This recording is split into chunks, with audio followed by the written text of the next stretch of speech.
या देवी सर्वभूतेषु मातृरूपेण संस्थिता नमस्तस्यै नमस्तस्यै नमस्तस्यै नमो नमः। जय माता दी। ओम दुम दुर्गाय नमः। प्रिय श्रोताजनों, आज गुप्त नवरात्रि का प्रथम दिन है और दिन है बुधवार का। आइए श्रवण करते हैं सर्वश्रेष्ठ प्रथम दिन सुनी जाने वाली माँ दुर्गा की कथा।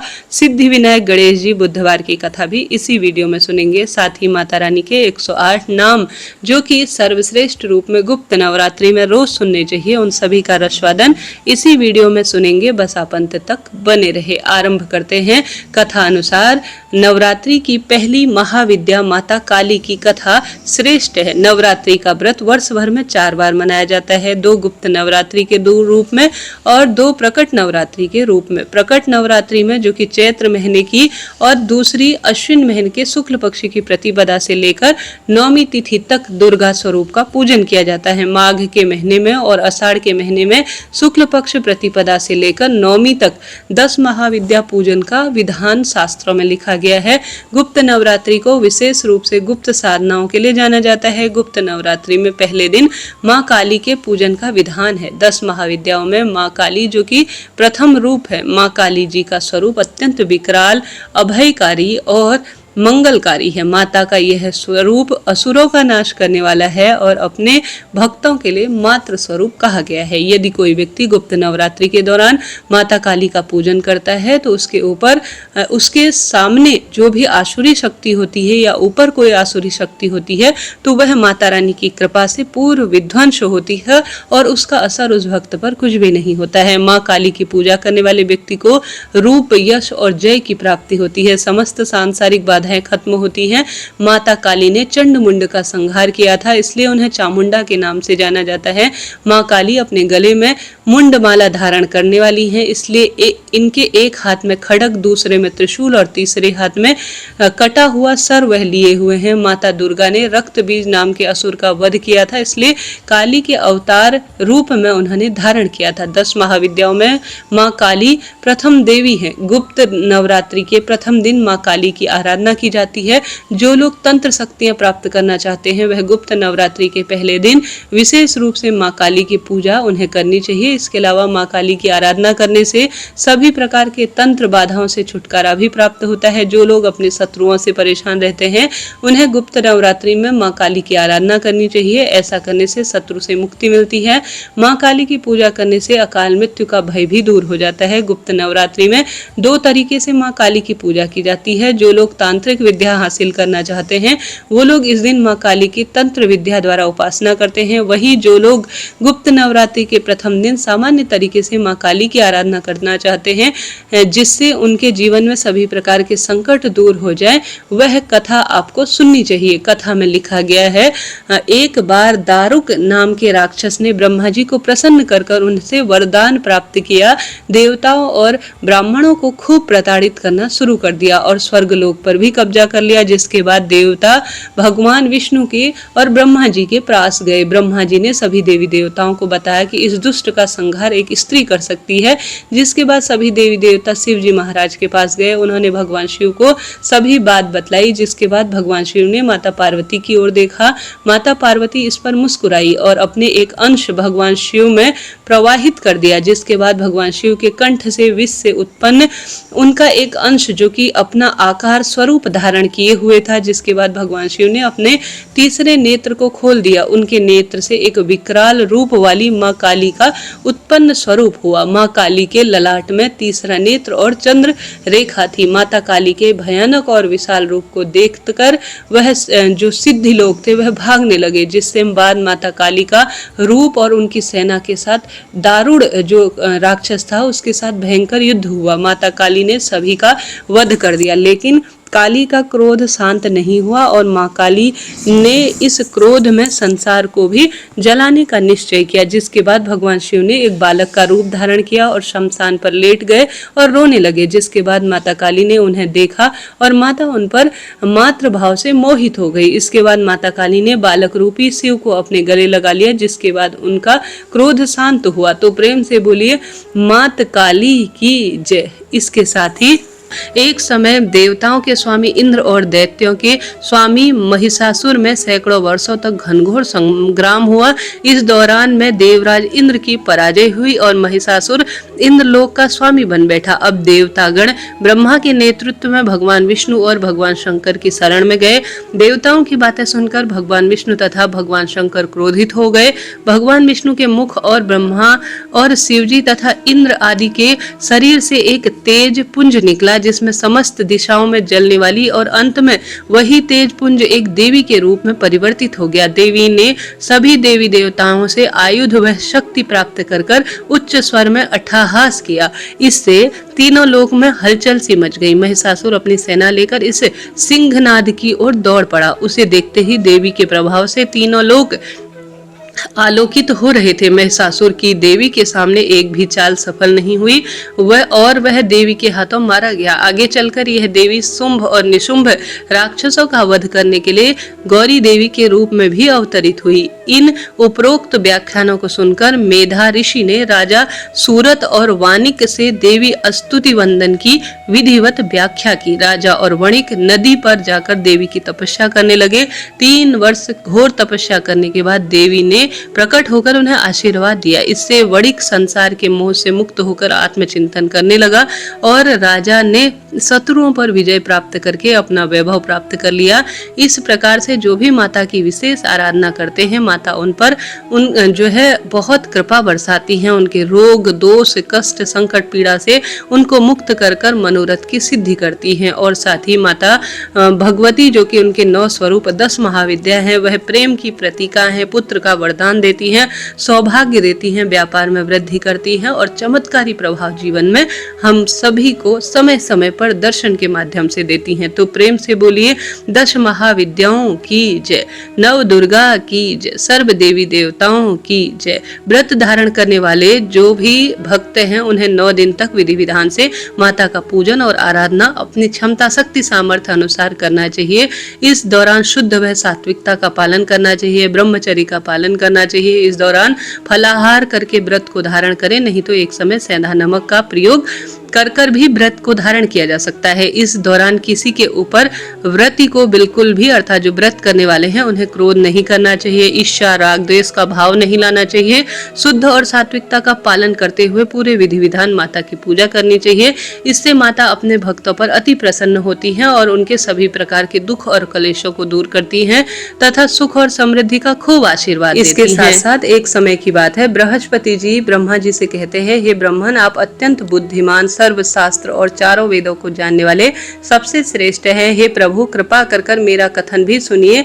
चैत्र व अश्विन माह में और साथ के साथ जो आषाढ़ और माघ महीने के गुप्त नवरात्रि होती हैं, इनका इतना महत्व क्यों है? इन व्रतों को करने से क्या फल मिलता है? इन व्रतों को सबसे पहले किसने किया था? बृहस्पति जी के कथन सुनकर ब्रह्मा जी बोले, बृहस्पति, तुमने बहुत अच्छा प्रश्न किया है, जो कि मनुष्यों का कल्याण करने वाला है। मनुष्य मनोरथ पूर्ण करने वाली दुर्गा, महादेवी, सूर्य और नारायण का ध्यान करते हैं, वह मनुष्य बहुत धन्य है। नवरात्रि का यह पर्व संपूर्ण कामनाओं को पूरा करने वाला है। ब्रह्मा जी आगे कहते हैं, बृहस्पति, जिसने सबसे पहले इस नवरात्र महाव्रत को किया था, उसका पवित्र इतिहास मैं तुम्हें सुनाता हूँ, तुम इसे ध्यान पूर्वक सुनो। ब्रह्मा जी कहते हैं, एक नगर था जिसमें एक व्यक्ति रहता था जिसका नाम था पीठत। उसमें अनाथ आश्रम का ब्राह्मण निवास करता था। वह भगवती दुर्गा का अनन्य भक्त था। संपूर्ण सद्गुणों से युक्त एक कन्या ने उसके यहाँ जन्म लिया। मानो ब्रह्मा की सबसे पहली रचना वही हो। उसका नाम सुमति रखा गया। सुमति अपनी सहेलियों के साथ ऐसे बड़ी होने लगी जैसे शुक्ल पक्ष में चंद्रमा की कलाएं बढ़ रही हो। सुमति के पिता नियम से प्रतिदिन दुर्गा की पूजा व हवन किया करते थे और उस समय सुमति भी वहां उपस्थित रहती थी। एक दिन सुमति अपनी सहेलियों के साथ खेल रही थी और खेल में मग्न हो गई और भगवती के पूजा में शामिल नहीं हो सकी। उसके पिता को सुमति पर बहुत क्रोध आया और क्रोध में आकर वह कहने लगे, हे दुष्ट पुत्री, आज तुमने भगवती के पूजन में शामिल नहीं होने का क्यों सोचा है? इसलिए मैं तुम्हारा विवाह किसी कुष्ठी व दरिद्र मनुष्य से कर दूंगा। पिता की बातों को सुनकर पुत्री को कष्ट हुआ। वह कहने लगी, हे पिता, मैं आपकी पुत्री हूँ, आपके अधीन हूँ, इसलिए आप मेरा विवाह जिस किसी से भी करना चाहते हैं कर दीजिए, क्योंकि जो होना होगा, मेरे भाग्य में जो लिखा होगा वह पूर्ण रूप से मुझे प्राप्त हो जाएगा किसी न किसी स्वरूप में। सुमति कहती है, मनुष्य कितने मनोरथ को पूरा करना चाहता है, लेकिन होता वही है जो भाग्य में विधाता ने लिखा हुआ हो। जो जैसा कर्म करता है उसको वही फल कर्म अनुसार मिलता है। मनुष्य के हाथ में केवल कर्म करना है और उसका फल देना भगवान के हाथ में होता है। अपनी कन्या के मुख से निर्भय पूर्ण बातें सुनकर ब्राह्मण का और अधिक क्रोध बढ़ गया। उसने अपनी पुत्री का विवाह एक कुष्ठ रोगी से कर दिया और कहता है कि अब जाओ, अपने कर्म अनुसार फल भोगो। मैं भी देखता हूँ तुम्हारे भाग्य के भरोसे रहकर कैसे तुम जीवन बिताते हो। पिता के वचन को सुनकर सुमति मनन करने लगी कि मेरा दुर्भाग्य है कि मुझे ऐसा पति मिला, और दुखों पर विचार करती हुई सुमति वन की ओर चली गई। उस भयानक वन में कुशा पर रात बिताई। गरीब सुमति की हालत देखकर देवी भगवती उसके पूर्व के पुण्यों को देखती हुई उसके सामने प्रकट होती है और कहती है, हे दीन ब्राह्मणी, मैं तुमसे प्रसन्न हूँ, तुम जो चाहो वह वर मांग सकती हो, मैं तुम्हें सब कुछ दूंगी। भगवती दुर्गा के वचन सुनकर सुमति कहने लगी, आप कौन हैं और मुझ पर आप प्रसन्न क्यों हैं? अपनी दीन दृष्टि से आप मुझे कृतार्थ करने की कृपा करें। ब्राह्मणी की बात सुनकर देवी कहती है, मैं आदिशक्ति हूँ, मैं ही ब्रह्मा, मैं ही विद्या और मैं ही सरस्वती हूँ। प्रसन्न होने पर मैं प्राणियों का दुख दूर करके उन्हें सुख प्रदान करती हूँ। मैं तुझसे तेरे पुण्यों के कारण प्रसन्न हूँ। देवी कहती है, तुम पूर्व जन्म में निषाद की पत्नी थी और अत्यंत प्रतिव्रता थी। एक दिन तेरे पति निषाद ने चोरी की और इस चोरी में निषाद के साथ सिपाहियों ने तुम्हें भी पकड़ लिया। तुम दोनों जेल में बंद हो गए और भोजन भी नहीं दिया। तुमने कुछ खाया पिया नहीं, इसलिए तुमने नवरात्रि का व्रत अनजाने में तुमने किसी न किसी स्वरूप में कर ही लिया। भगवती बोली कि हे देवी, उन 9 दिनों के व्रत के प्रभाव के कारण इस जन्म में भी मैं तुमसे बहुत प्रसन्न हूँ और तुम्हें मनवांछित फल और वस्तु देना चाहती हूँ। तुम जो चाहे मांग लो। भगवती की बातें सुनकर ब्राह्मणी बोली, मैं आपको सत सत प्रणाम करती हूँ। आप मेरे पति पर कृपा करें, उनके कोढ़ रोग को दूर करें। इस पर देवी कहती है, उन दिनों तुमने जो व्रत किया था उसी से एक दिन का पुण्य तुम अपने पति को प्रदान कर दो। पति के रोग जो है समाप्त हो जाएंगे। मेरे प्रभाव से तेरा पति सोने के शरीर वाला हो जाएगा। ब्रह्मा जी बोले।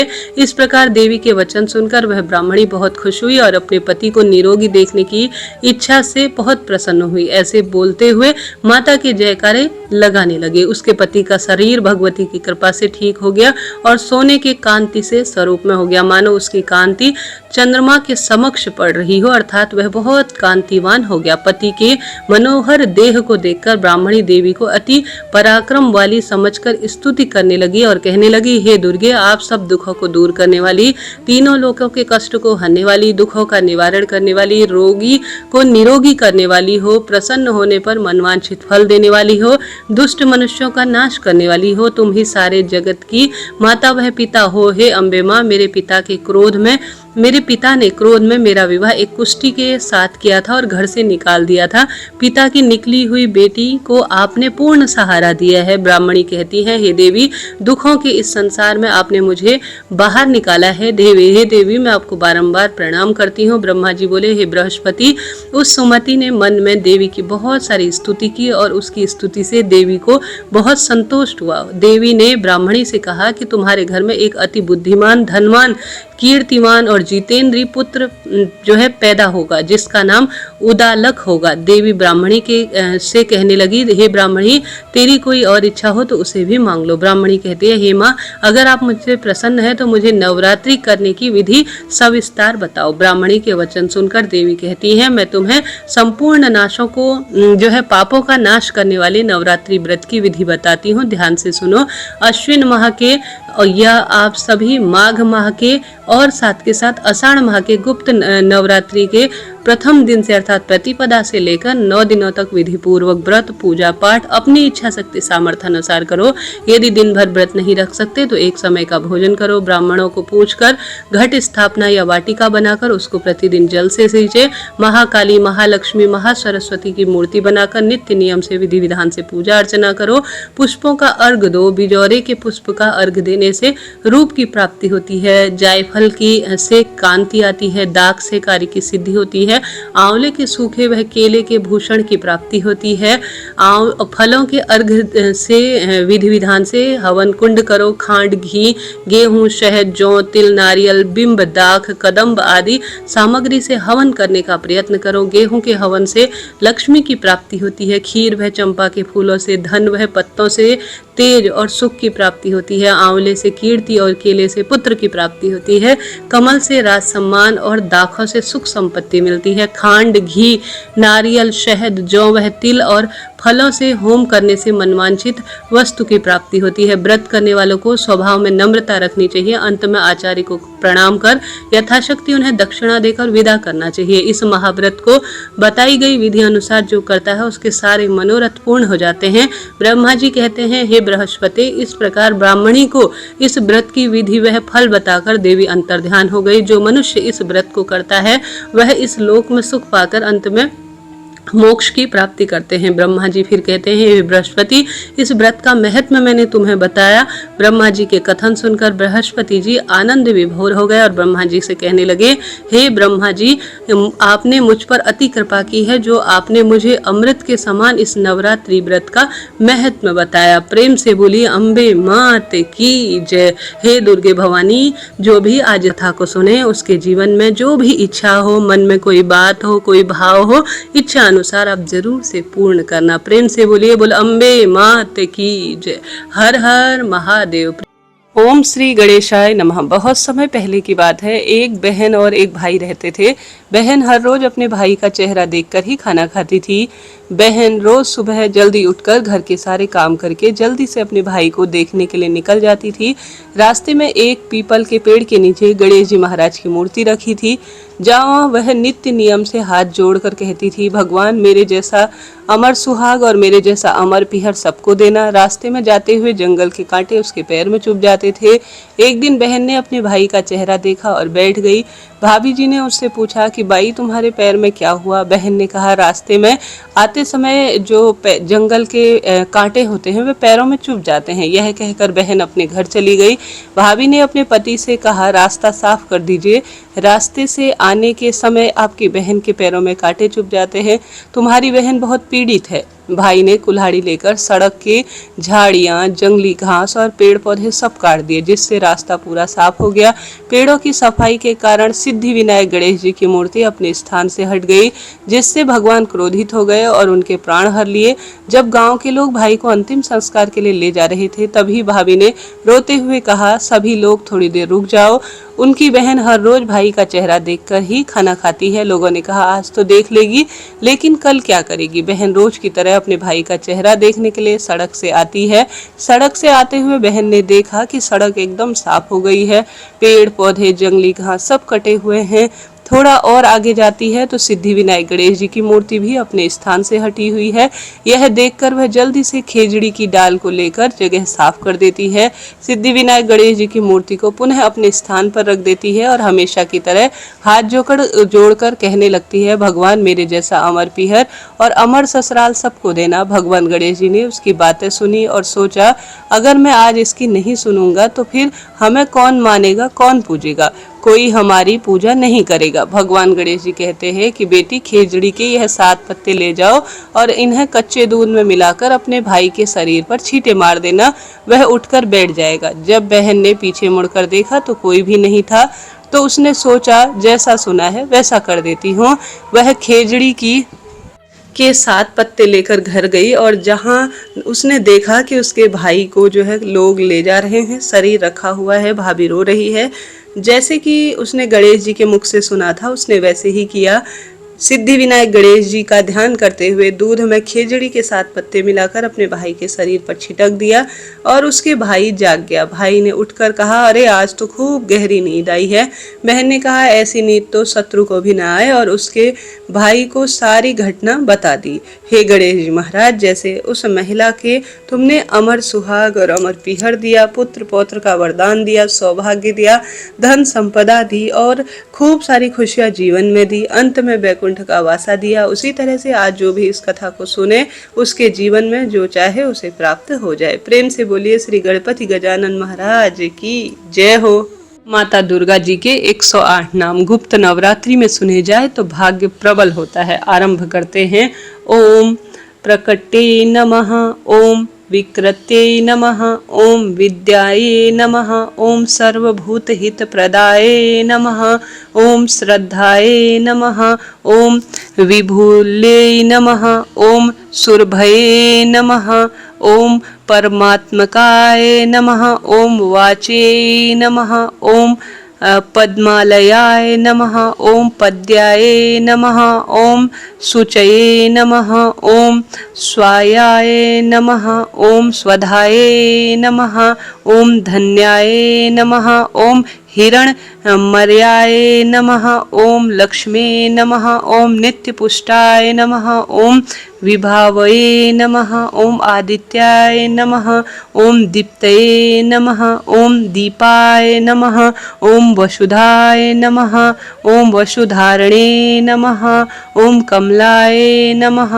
ओम कांताय नमः, ओम कामाक्षाय नमः, ओम धीरो संभावाय नमः, ओम क्रोध संभावाय नमः, ओम अनुग्रह प्रदाय नमः, ओम बुद्धाय नमः, ओम अनघाय नमः, ओम हरिवल्लभाय नमः, ओम अशोकाय नमः, ओम अमृते नमः, ओम विजयाय नमः, ओम लोक शोक विनाशाय नमः, ओम धर्म नीलाय नमः, ओम करुणामये नमः, ओम लोकमात्रे नमः, ओम पद्मपद्याय नमः, ओम पद्महस्ताय नमः, ओम पद्माक्षे नमः, ओम पद्मसुंदरे नमः, ओम पद्म पद्वाय नमः, ओम पद्ममुखाय नमः, ओम पद्मनाभाय नमः, ओम पद्मनाभ प्रियाय नमः, ओम रमाय नमः, ओम पद्ममालधराय नमः, ओम देव्यै नमः, ओम पद्मने नमः, ओम पद्य गंधर्वाय नमः, ओम पुण्य गंधर्वाय नमः, ओम सुप्रन्नाय नमः, ओम प्रसाद मुखाय नमः, ओम प्रभाय नमः, ओम चंद्रवदनाय नमः, ओम चंद्राय नमः, ओम चंद्र सौहर्दाय नमः, ओम चतुर्भुजाय नमः, ओम चंद्र रूपाय नमः, ओम इंद्राय नमः, ओम इंदुशीतलाय नमः, ओम आहृदजन्याय नमः, ओम पुष्टये नमः, ओम शिवाय नमः, ओम शिवकन्याय नमः, ओम सत्यये नमः, ओम शिवकर्ये नमः, ओम विमलाय नमः, ओम विश्वजन्वे नमः, ओम तुष्टये नमः, ओम दारिद्र्यनाशाय नमः,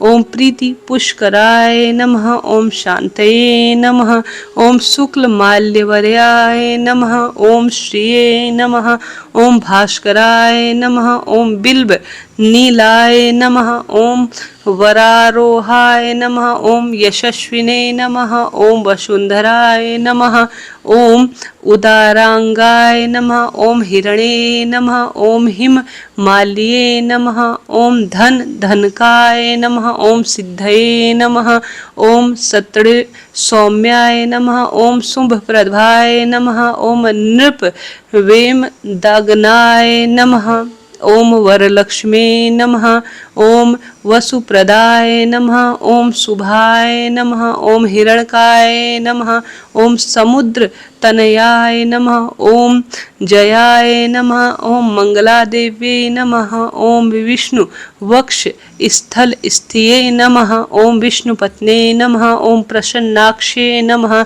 ओम नारायण समाश्रिते नमः, ओम दरिद्र विध्वंसने नमः, ओम देव्यै नमः, ओम सर्व पद द्रव्य वाणिये नमः, ओम नवदुर्गाय नमः, ओम महाकल्याणाय नमः, ओम ब्रह्मा विष्णु शिव आत्मने नमः, ओम त्रिकाल ज्ञान सर्व ज्ञान संपन्नाय नमो नमः। प्रिय श्रोताजनों, यह माँ दुर्गा भवानी के 108 नाम है जो मैंने आपको सुनाने का प्रयत्न किया है। कोई